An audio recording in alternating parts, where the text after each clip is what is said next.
This is Optimal Relationships Daily, episode 254, Parental Zen, How to Keep Your Cool as a Parent, by Babauta of Zen Habits, and&nbsp.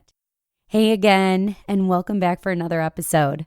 Today I've got a parenting one by Babauta for you, all about keeping your cool as a parent. And actually, you can hear more from Babauta on both Optimal Living Daily and Optimal Finance Daily too if you'd like. Just search for Optimal Living Daily from wherever you're listening to this podcast and select the show. But for now, let's hear what he has to say about keeping your cool as a parent and start optimizing your life. Parental Zen, How to Keep Your Cool as a Parent, by Babauta of Zen Habits, and&nbsp. What parent hasn't lost their temper when a kid misbehaves? A parent who hasn't lost his or her cool is a mythical creature, probably riding on a unicorn over a rainbow right now. I could count the times I've lost my cool as a dad on the fingers of one hand. Of course, that hand would need to have limitless fingers, and I need a really long time to count those fingers. However, I can say one thing. I'm a much calmer dad these days. I still get mad from time to time, I'm human, but it's no longer a daily occurrence or even weekly. What's my secret? Lots of conscious practice. I realized this, that yelling and punishing don't work. Let me say that again. Yelling and punishing are ineffective parenting methods. If they worked, we'd all be brilliant parents and kids would always be perfectly behaved after we yelled. But they don't work.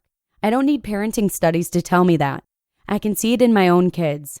Sure, I can yell at them and perhaps they'll cower in fear if they think I'll raise a hand.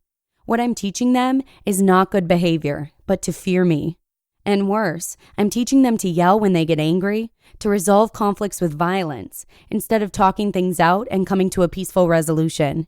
I'm teaching them that what I want is more important than what they want, and I'm willing to do awful things to get what I want at any cost, even at the cost of our relationship. Those aren't things I want to teach my kids. I want them to know that my relationship with them is more important than getting them to behave a certain way this one time. And yes, I know that kids need boundaries. I believe in boundaries too. I set them and my kids know it's not cool to go beyond them. And yes, I know that they need to be taught how to behave appropriately. I just no longer believe that yelling is the way to teach them appropriate behavior. Losing my temper and behaving badly is not the way to teach them how to act when they lose their temper and behave badly. Because the example we set for them, how to act when things don't go our way, is much, much more important than the rules we set for them. They learn lessons about behavior by our example over time. Walk the walk. That's why I committed to being mindful and peaceful as a parent, even if I violate that commitment from time to time. When I violate the commitment, I apologize and talk about why I was wrong, because then my example is how to behave after you've behaved badly. So here are a few lessons on keeping your cool when things go badly. Number 1, it's not about you. We parents tend to take kids' bad behavior personally, as if what they're doing is a personal attack on us or our belief systems, a personal offense. That's why we get mad. The anger isn't helpful, but it comes up because we think they've done something to us. They're not really trying to do anything to us. They're kids, and they don't know how to handle themselves when they don't get what they want or they get angry for some reason. It's about what they're going through, and if we remove ourselves from the equation, we can more objectively see what they're going through and how we can help. Number 2, be their guide, not their dictator. Kids need to learn how to make their way through the world, because we won't always be there to tell them how to act. And so the best way to teach them isn't by laying down the law all the time. If we dictate their actions, then they never learn how to make decisions on their own.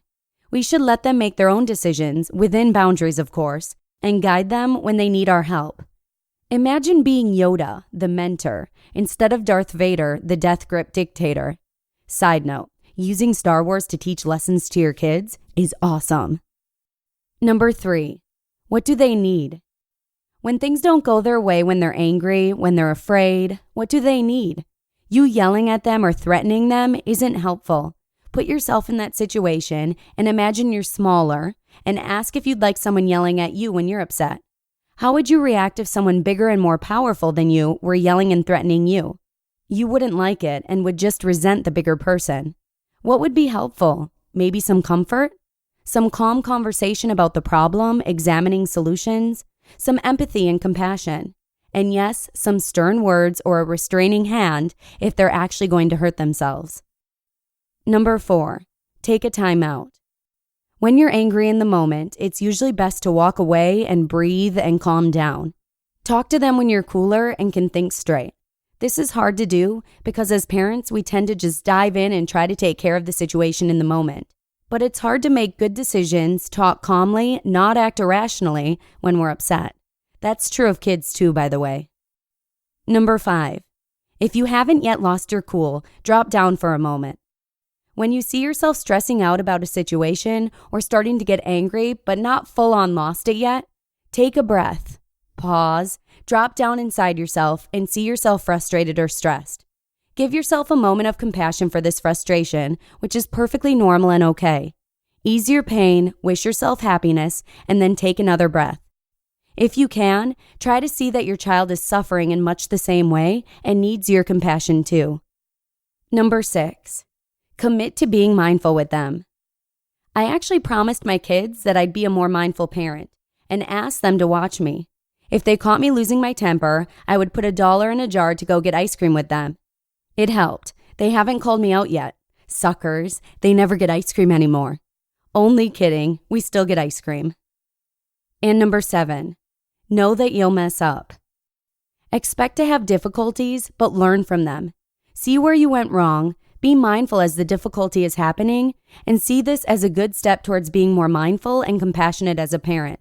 Review your actions, and instead of feeling bad, see where you could improve and have a plan for next time this happens.